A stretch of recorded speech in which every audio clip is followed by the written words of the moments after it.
আপনাদের সবাইকে স্বাগতম জানাই iOS ডেভেলপমেন্ট কোর্সের আরেকটা নতুন ভিডিওতে এবং এটা এই কোর্সের বিগিনার কোর্সের লাস্ট ভিডিও হইতে যাচ্ছে। আর আজকে আমরা দেখব কিভাবে টেক্সট ফিল্ড থেকে ডেটা ইনপুট নিতে হয় এবং সেটাকে কিভাবে অ্যাপের মধ্যে ইউজ করতে হয়। কিভাবে বাটনের থ্রুতে আমরা ওই টেক্সটগুলোকে বিভিন্ন জায়গায় অ্যাড করতে পারি। এই যে টেক্সট ফিল্ড রিলেটেড বিষয়গুলা এই সমস্ত কিছুই থাকছে আজকের ভিডিওতে। তো বেশি কথা না বলে ভিডিওটা শুরু করা যায়। ওকে, চলে আসলাম স্ক্রিনে। আগের দিন আমরা এই পর্যন্ত করেছিলাম, আপনাদের অবশ্যই খেয়াল থাকবে। তো আজকে আমরা সেকেন্ড পেজটাতে কাজ করি, যেহেতু এই পেজটা ক্লিন আছে, এই পেজটাতে আমরা কাজ করি। ওকে, এখন আমরা যেটা বলছিলাম যে আগে আমরা টেক্সট ফিল্ডের জিনিসগুলো কিভাবে অ্যাড করতে হয় সেটা দেখে নিই। একটা টেক্সট ফিল্ডকে অ্যাড করে নিই। আচ্ছা, টেক্সট ফিল্ডে যে ডেটাটা থাকবে সেটাকে হোল্ড করার জন্য আমার একটা কি লাগবে, একটা ভ্যারিয়েবল লাগবে। আমি একটা ভ্যারিয়েবল নিয়ে নিই। ভ্যারিয়েবল দিয়ে এটার নাম দিতে পারি আমি নেম, এবং এটা ইনিশিয়াল ভ্যালুটা নাল থাকুক। ইনিশিয়াল ভ্যালুটা হচ্ছে, তো আমার নেমের ইনিশিয়াল ভ্যালুটা আমি নাল দিলাম। এটা হচ্ছে আমি বাটনে যখন ক্লিক করবো তখন টেক্সট ফিল্ড থেকে ডেটাটা এসে নেমটাকে আপডেট করবে। আর এখানে আমি আরেকটা ভ্যারিয়েবল নিয়ে নিই অ্যাজ এ সুবিধার্থে। নেম নেম না, এটা আমি দিতে পারি হচ্ছে অ্যাড্রেস। ওকে, সো আমি অ্যাড্রেসের ইনিশিয়াল ভ্যালুটা আমি নাল রাখলাম। ওকে, হয়ে গেল এটা। এখন যেটা করব, আমি এখানে যেটা আছে না, এটা চেঞ্জ করে ফেলি। সেকেন্ড পেজটা নেমটা চেঞ্জ করব। এটার নেম হবে হচ্ছে, এখানে লিখতে পারি নেম দিয়ে আমার এখানে ডেটাটা থাকবে। ওটা প্লাস দিয়ে এটা কনক্যাট করে দিই, এটার সাথে হবে নেম। এবং সেম স্টাইলে যদি এখানে নিই, কপি করে নিই এটাকে, আরেকটা নিলাম। এটা থাকবে হচ্ছে অ্যাড্রেসটা থাকলো। আর এখানে ভ্যারিয়েবল অ্যাড্রেসটাকে অ্যাড করে দিই। এটা কেন করতে বুঝতে পারছেন, যাতে ওখানে ডাইনামিক্যালি জিনিসটা অ্যাড হয়, ভ্যারিয়েবল থেকে ডিরেক্ট এসে অ্যাড হইতে পারে। কিন্তু টেক্সটটা খুবই ছোট লাগতেছে। আর এটা কেন শো করতেছে না, এটা আমরা ভিজ ট্যাগের মধ্যে রাখি না, এটাকে আমাদের ভিজ ট্যাগের মধ্যে রাখতে হবে। এবং টেক্সটটাকে আমরা একটু এডিট করে বড় করে দিই, ফন্ট অ্যাড করে দিই। ফন্টে দিয়ে দিলাম টাইটেল ডট টাইটেল। এই সেম জিনিসটা আমি এখানেও অ্যাড করে দিই।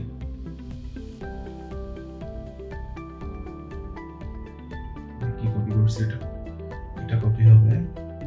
সেম জিনিসটাকে আমি এখানেও অ্যাড করে দিলাম। তো নেম আর অ্যাড্রেসটা বড় হয়ে গেল। এখন আমি দুইটা টেক্সট ফিল্ডে নিব। ওকে, যেহেতু আমি চাচ্ছি টেক্সট ফিল্ড থেকে ডেটাটা আসবে এবং একটা বাটনের থ্রুতে ওইটাকে আমরা এই ফিল্ডের মধ্যে অ্যাড করব। মানে এক কথায় আমি ইউজার ইনপুট নিয়ে আমি ওইটাকে এখানে শো করবো। ঠিক আছে, তো সেটা কীভাবে করে দেখে ফেলি। এখন আমরা যেটা করব, যে আমাদের তো টেক্সট ফিল্ড থেকে ডেটাটা নিতে হবে, তার জন্য আমার কিন্তু ওই ডেটাটা হোল্ড করার জন্য একটা ভ্যারিয়েবল লাগবে। তো সেইটা আমি আরও দুইটা ভ্যারিয়েবল এখানে আমাকে নিতে হবে। যেহেতু আমি দুইটা টেক্সট ফিল্ড নিব, একটা টেক্সট ফিল্ড থেকে নেম আসবে, একটা থেকে আসবে অ্যাড্রেস, এবং দুইটাকে হোল্ড করার জন্য আমার লাগবে দুইটা ভ্যারিয়েবল। তো আমি এখানে দুইটা ভ্যারিয়েবল নিয়ে নিই। যে ভ্যারিয়েবল আমি নিতে পারি ইনপুট নেম দিতে পারি না, ইনপুট নেম, এবং ইনিশিয়ালি এটার ভ্যালু নাল। এবং আরেকটা নিব, এটার নাম কি দিব, ইনপুট অ্যাড্রেস। ওকে, এটা নিয়ে নিলাম। এবার আমি একটা টেক্সট ফিল্ড নিব, টেক্সট ফিল্ড নিয়ে নিলাম, টাইটেল আর টেক্সট। ওকে,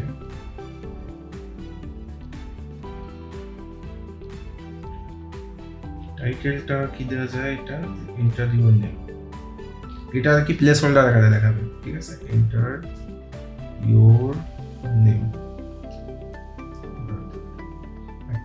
টেক্সটটাতে কি দিতে হবে, বাইন্ডিং স্ট্রিং। হ্যাঁ, টেক্সটটাতে আমার বাইন্ডিং স্ট্রিং দিতে হবে, বলতে মানে টেক্সটটা যেখান থেকে যাচ্ছে এটা কিসে সেভ হবে, যেটা বললাম, যার জন্য লাস্টে দুইটা ভ্যারিয়েবল নিলাম, ওখানে আমাকে এটা অ্যাড করতে হবে। নেমের জন্য আমি কোনটা নিয়েছিলাম, ইনপুট নেম, সেটা আমি এখানে বাইন্ড করে দিই। বাইন্ড করার জন্য কি করতে হবে, একটা ডলার সাইন দিতে হবে। প্রথমে একটা ডলার সাইন দিলাম এবং তারপরে আমি ভ্যারিয়েবলটার নাম দিব ইনপুট নেম।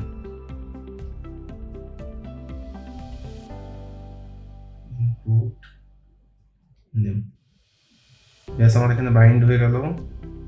কি এরর দেখাচ্ছে?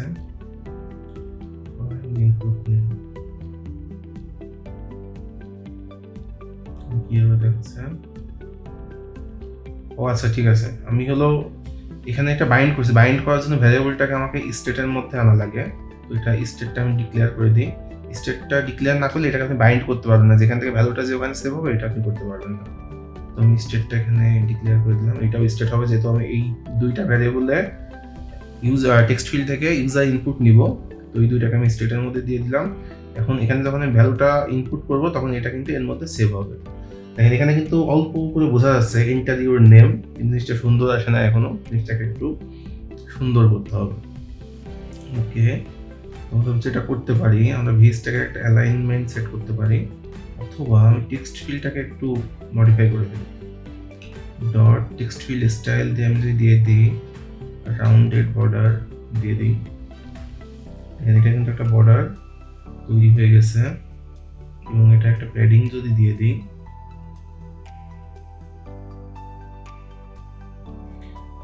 দেখছেন এখানে দেখতে পাচ্ছেন এখানে কিন্তু আমরা টাইপ করতে পারতেছি। এবং আমি যদি এটা সরাই দিই, এখানে দেখতে পাবেন যে এখানে কিন্তু একটা রাউন্ড বর্ডার দিয়ে আসছে নেমটা। এবং আমার যেহেতু নেমের জন্য একটা নিছি, আরেকটা আমাকে নিতে হবে কিছুর জন্য, অ্যাড্রেসের জন্য, অ্যাড্রেস ইনপুটের জন্য। তো আমি অ্যাড্রেস ইনপুটের জন্য আরেকটা নিই, সেম জিনিসটাকেই আমরা কপি পেস্ট করবো। যখন কোড করতে যাবেন না, দেখবেন যে অনেক কাজ কপি পেস্ট করতে হয়, এত লিখে পারা যায় নাকি। ওকে, যাই হোক, সো এন্টার ইউর নেম, এখানে আমি নেম দিব না, এখানে দিব অ্যাড্রেস, ADDRES অ্যাড্রেস। এবং এখানেও সেম, এটা তো নেমের মধ্যে যাবে না, এটা যাবে কোন ভ্যারিয়েবলটার মধ্যে? অ্যাড্রেসের মধ্যে। এটা আমি অ্যাড্রেস দিয়ে লিখলাম। তাহলে আমি ইনপুট যেখানে নিব সেটার জন্য স্টেট ডিক্লেয়ার করতে হবে, কারণ স্টেট না থাকলে কিন্তু আমি ওইটাকে নিতে পারবো না ইনপুটে। ওকে, তো আমরা আরেকটা ফিল্ডও অ্যাড করে ফেললাম। এটার মধ্যে আমরা অ্যাড্রেস নিব। আপনারা এখানে দেখতে পাচ্ছেন যেখানে যে প্লেসহোল্ডার অ্যাড হয়েছে, যেটা আমাকে হিন্টস দিচ্ছে যে enter your name and address. Okay, এখন আমাদেরকে কি করা লাগবে? একটা বাটন অ্যাড করা লাগবে, যে বাটনে ক্লিক করলে আমি এখানে যেটা ইনপুট দিব সেটা উপরে এখানে সেভ হয়ে যাবে। Got it? আমাকে সেটা কিভাবে করা লাগবে? আমি একটা বাটন নিয়ে নিই আগে। Okay, button title and action. Okay, so বাটনের টাইটেলটা আমি দিয়ে দিই। টাইটেলটা হবে, বাটনের টাইটেলটা দিই যে সাবমিট দিলাম টাইটেলটা।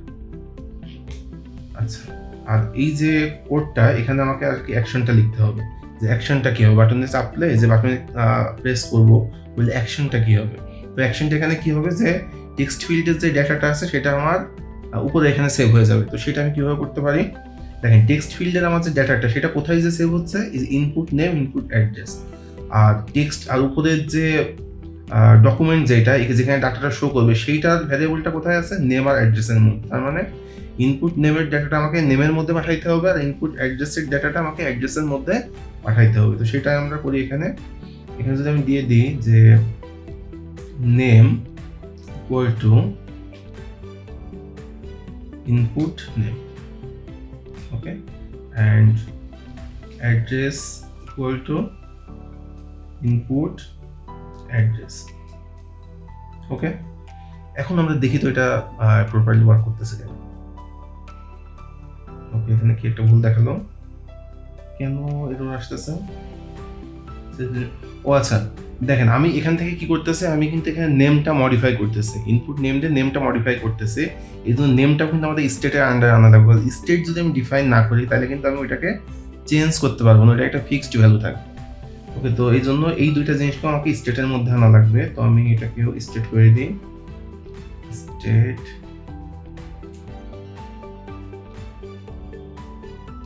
ওকে, স্টেট করে দিলাম। এখন কি এরর চলে যাবে? হ্যাঁ, এরর চলে গেছে। ওকে, এখন যদি এখানে আমি দিই enter your name, enter your নেমে আমি দিলাম দীপ্ত, আর আমার অ্যাড্রেস দিলাম যশোর, দিয়ে আমি সাবমিট। দেখেন এখানে চলে আসছে। আমি আমার নামের বানান ভুল লিখছি, সরি। DIPTU। ওকে, এখন ঠিক হয়ে গেছে, আর ভুল নাই। ওকে, তো দেখেন কিভাবে আমরা কিন্তু এটা করতে পারলাম। ঠিক আছে, আমরা টেক্সট ইনপুট নিচ্ছি টেক্সট ফিল্ড থেকে, এবং সেটাকে কিন্তু আমরা শো করাইতেছি। এটা কিন্তু আপনি বিভিন্নভাবে করতে পারেন। ঠিক আছে, বেসিক ফান্ডামেন্টালটা এটা, ফান্ডামেন্টাল জিনিসটা এটা, যে কিভাবে আপনি করতে হয়, এটা কিভাবে ইনপুটটা নিতে হয়, ওইটা কিভাবে লোকাল স্টেটে রাখতে হয়, তারপরে কিভাবে স্টেট চেঞ্জের মাধ্যমে ওইটা আরেকটা ভিউয়ের মধ্যে শো করানো যায়, সেই সমস্ত কিন্তু আমরা দেখতে পারলাম।